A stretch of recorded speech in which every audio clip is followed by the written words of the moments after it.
All right, I was right about to leave for a work trip until I saw this Truth Social post pop up on my phone, and I thought I have to talk about this really quickly because it's actually offensive. Trump posted this long, ranting, manic Truth Social post deriding Vladimir Zelenskyy, and Trump is now somehow attached to the Russian narrative that Zelenskyy, NATO, and the Biden administration caused this war, when keep in mind, Putin has had imperial ambitions for decades, but especially since 2008 when he invaded Georgia. He invaded Crimea in 2014 before Biden was even the president. He had Crimea. He occupied Crimea all throughout Trump's administration. So the idea that Biden caused this is absolutely false. And Trump is now latching on to Putin's narrative, therefore validating it. So he said, think of it, a modestly successful comedian. You know, it's kind of ironic that Donald Trump, of all people, is trying to make fun of somebody for going from an on-screen personality or on-stage personality to a leader.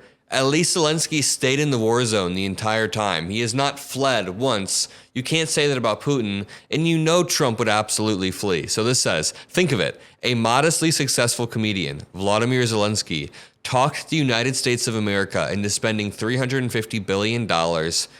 Huge oversimplification. 70 to 80% of that is just old military equipment that we sent to Ukraine so that they could use, and then we subsequently restocked, we repiled that military equipment, and it helped our economy. The United States sent $350 billion to go into a war that couldn't be won, that never had to start, but a war that he, without the US and Trump, will never be able to settle. This never had to start because Putin never had to invade Ukraine. I don't know how Trump could get this so wrong. I already had low expectations for how Trump would handle this war, but he somehow sunk lower than those expectations because I didn't expect him to actually latch on to everything Putin says and just take that narrative at face value. The United States has spent $200 billion more than Europe. I mean, yeah, we're the leader of the world. If you want to put America first on the world stage, the least we can do is send some of our old equipment to help protect an ally who is getting invaded by our enemy, by enemy number one. I mean, Russia and China need to be stopped, and China is right now eyeing Taiwan and trying to see how America responds to the Ukraine situation to see if they should invade Taiwan or not. And Europe's money is guaranteed, while the United States will get nothing back, other than security, other than crippling our greatest enemy with absolutely zero American deaths, zero Americans going boots on the ground. I mean, we get a lot for very little. We've made worse investments in the form of the Middle East before. Why didn't sleepy Joe Biden demand equalization and that this war is far more important to Europe than it is to us? We have a big, beautiful ocean separation. This dude has such a simplistic view. Now I see why conservatives like this guy. I mean, he views the world exactly like they do. It's very surface level and myopic. On top of this, Zelenskyy admits that half of the money we sent to him is missing. That is not what Zelenskyy said at all. He refuses to have elections, is very low in Ukrainian polls, and the only thing he was good at was playing Biden, quote, like a fiddle.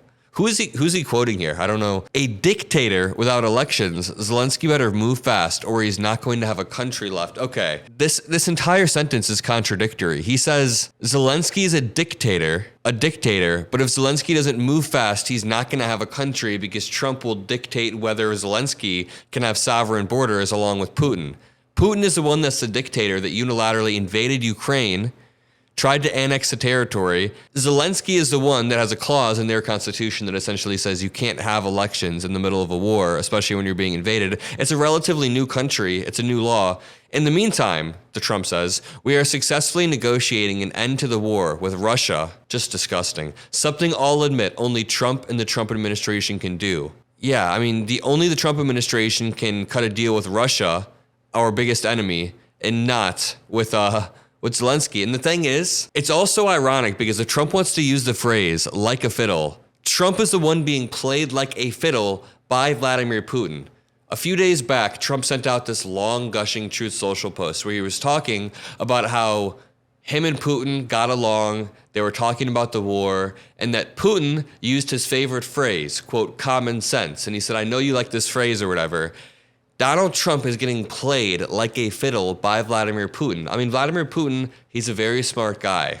He knows how to praise people, how to get people to like him. So all he did was have his team look up what phrases Trump uses a lot. Trump always says common sense. And then Trump got played, quote unquote, like a fiddle, if he wants to use that phrase. But this entire message is just offensive. And we're supposed to be allies with Europe, not with Russia. Quote, Biden never tried, Trump said. Europe has failed to bring peace. And Zelenskyy probably wants to keep the gravy train going. If by, quote, who is he quoting here? Gravy train. If by gravy train, you mean weapons and ammunition so he can fend off the authoritarian country invading his border, then yeah, please keep the gravy train going. You can send 0.05 of my taxes over to Ukraine in the form of military equipment if it means that they have borders. I love Ukraine, says Trump. Doesn't sound like you do, but Zelenskyy has done a terrible job. His country is shattered and millions have unnecessarily died. And so it continues. What a weird ending there. But I mean, the thing is, everything he says here is contradictory. The reason why Ukraine is shattered and millions have unnecessarily died, as Trump puts it, is because of Russia's invasion. And Zelenskyy has done about as good of a job as anyone can. I mean, he hasn't fled at all. He's actually stayed on the front lines fighting with people. He's a really good messenger. When he went on the Lex Friedman podcast, when he does all of these interviews, he's a great messenger. He's good at articulating why Ukraine deserves sovereignty. But the thing is, he doesn't have the multi-billion-dollar disinformation machine that the Kremlin and that Russia currently has right now, which is unfortunate because, I mean, it seems like it worked on our president. Our president is a few things. He's number one, kind of just dumb. He's number two, transactional. But number three, that makes him dangerously impressionable. He's just very, very impressionable. And any leader can be like, oh, common sense. And Trump somehow latches onto that. So this entire message is incredibly offensive. And yeah, Aaron Rupar said, congrats, America. We are now on Putin's side. BBC right now, the top headline is Trump calls Zelenskyy a dictator, and he hits back at disinformation criticism.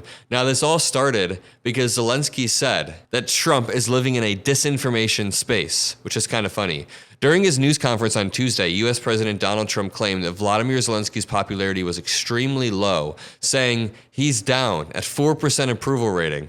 It's unclear what the source of that claim is. However, a survey conducted this month found that 57% of Ukrainians said they trusted the president, which is actually way lower than the amount of Americans that trust or approve of Donald Trump.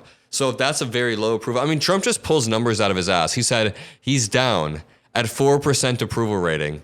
It's just offensive. Everything Trump has been doing has been offensive. He also said that Zelenskyy never should have started this war. Just an odd thing to say entirely. Russia started this war. I cannot repeat that enough, but I'll leave it at that. Make sure you guys drop a like. Make sure you subscribe. I love each and every single one of you. Thanks for watching all of my videos, and I'll see you in the next one. Peace out.